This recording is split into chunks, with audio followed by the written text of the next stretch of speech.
Dear students, hope you are safe and healthy. My name is Mudassar Abbas and I am lecturer at Institute of Business Studies, Kohat University of Science and Technology. My area of specialization is Human Resource Management. This is a subject of Principles of Management with the course code of BS 121. Our today's lesson is about foundation of control. Okay, before going into the detail of the lesson, let me share with you two reference books that you can use as a reference. These books are easily available in the market and you can also download them from internet for free. The first book is Principles of Management and its application. That is written by Ricky W. Griffin. You can download any edition of this. We have 10th edition and onward. The second book is Management by Stephen P. Robbins and Mary Coulter. So you can download any of this book and make it as a reference book. Both books are very readers friendly. Now the learning objectives. By reading this chapter, you should learn the definition of control process and the basic concept of the controlling philosophy. Describe the three approaches to control. Explain why control is important in the organizations. We will also learn the entire control process, how this process is carried out, and distinguish among the three types of control. Describe the qualities of an effective control process. So now let's discuss what controlling is. It is the process of monitoring activities to ensure that they are being accomplished as planned and of correcting significant deviations or diversions. Or we can say that it is the process of monitoring, comparing, and correcting performance. All the managers should control even if their units are performing as planned, because they cannot really know that unless they have evaluated what activities have been done and compared actual performance against the desired. Effective control ensures that activities are completed in a way that lead to the attainment of goals. Whether control are effective then is determined by how well they help employees and managers to achieve the goals. So we can say that control systems are judged by or are judged in terms of how well they facilitate the achievement of the organizational goals. If there is a significant role of control process in the achievement of the organizational goals, we say that the system is well developed. And if the role of the control process is minimal in the achievement of the organizational objectives, we say that the system is not fully developed. Now we will discuss three different types of controls. First one is market control. Now what is market control? It emphasizes the use of external market mechanism to establish standards of performance.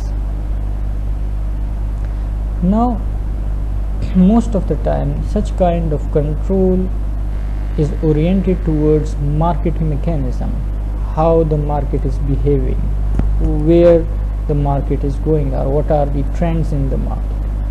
Such kind of control is useful where products and services are distinct.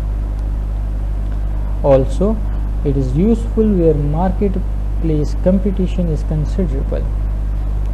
That means that the competition or the level of competition play a significant role in the profitability of the organization. If it is so, then we can say that market control is very useful. Divisions turned into profit centers and judged by the percentage of total corporate profits each contributes. So overall, the market control mechanism or process is oriented towards the market behavior.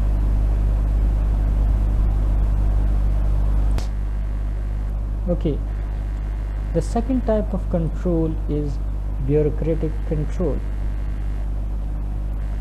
Such kind of control is mostly practiced in mechanistic organizations where there are strict rules and regulations.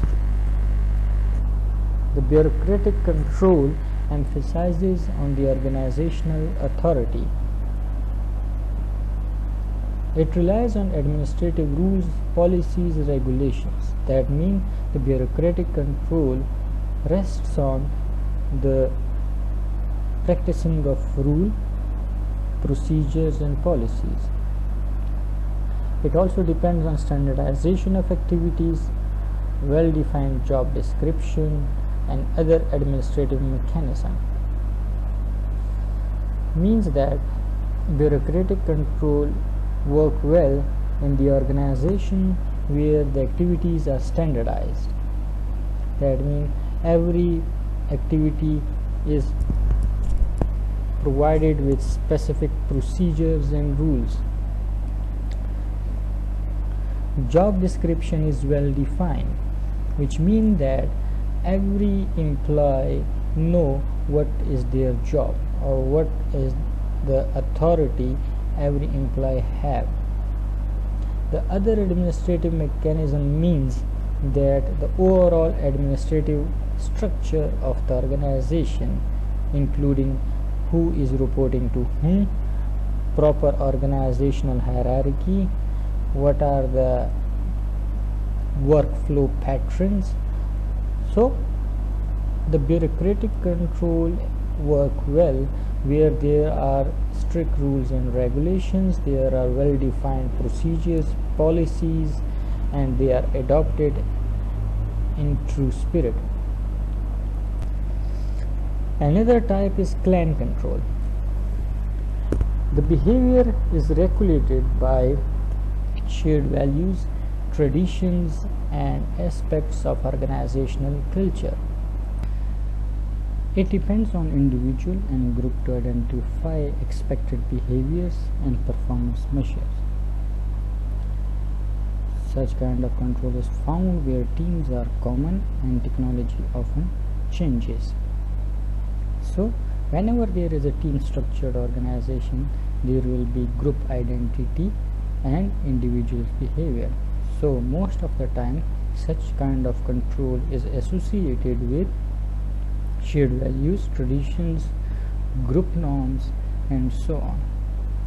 So in the organizations where there is team-based organizations or there is team working structure, the clan control is most suitable.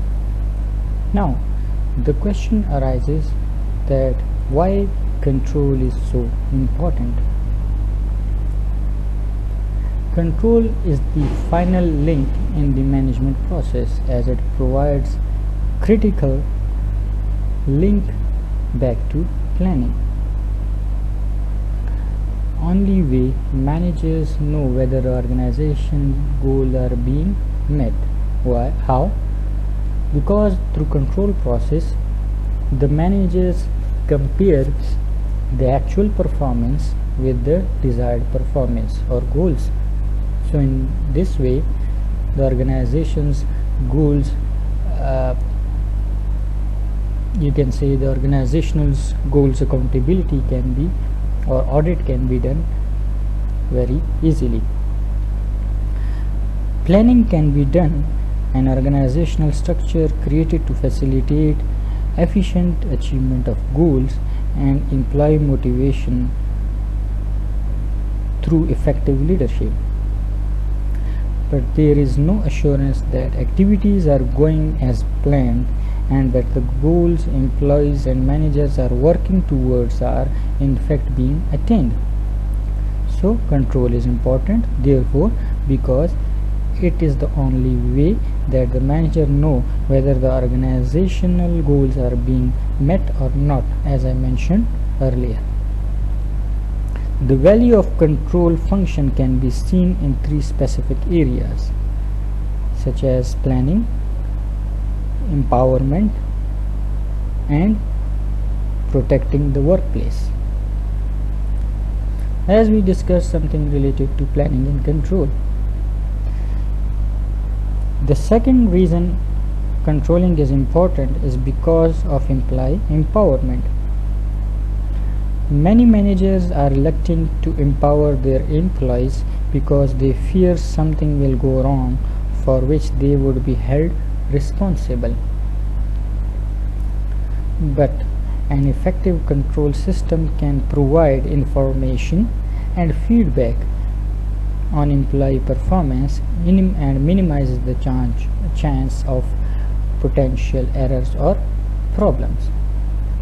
So if the manager gives the authority or responsibility to their employees to perform in their own way through the control process, they can take feedback from the employees and it helps them in rectification process.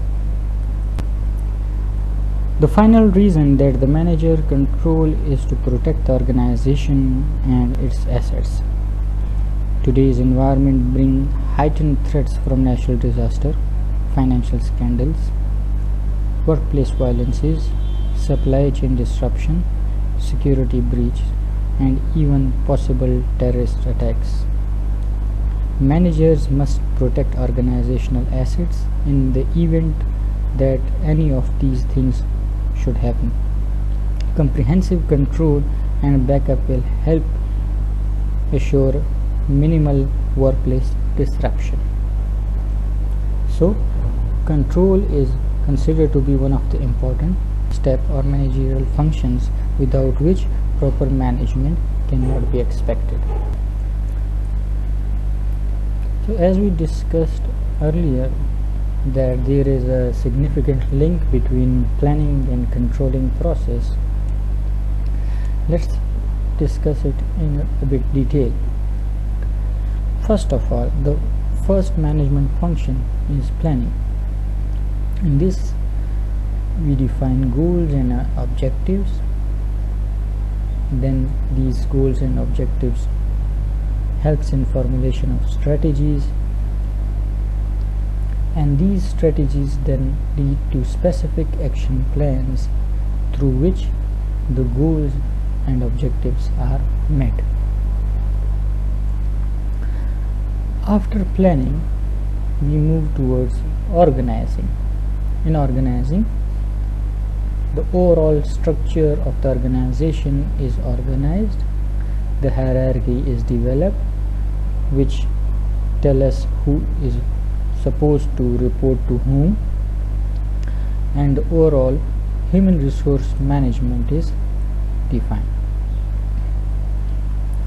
After organizing comes leading. In leading, the main focus is on motivation and leadership. We also think of communication among the employees within the organization. In leading, the individual and group behavior is also the point of focus. After leading comes the last management function, which is controlling. In this, the standards are defined, like what specific performance standards should be there and how these standards are measured. There should be certain key performance indicators for that, and then we compare the actual performance with the desired performance. If there is a significant difference between actual performance and desired performance, then specific action plan is developed to bridge the gap. And if the difference between actual performance and desired performance is not that much significant or it is negligible, then we maintain the status quo. So while comparing the actual performance with the desired performance, the desired performance is actually the goals and objectives. So we can say that we compare the actual performance with the goals and objectives of the organization. So in this way we can say that there is a link between controlling and planning.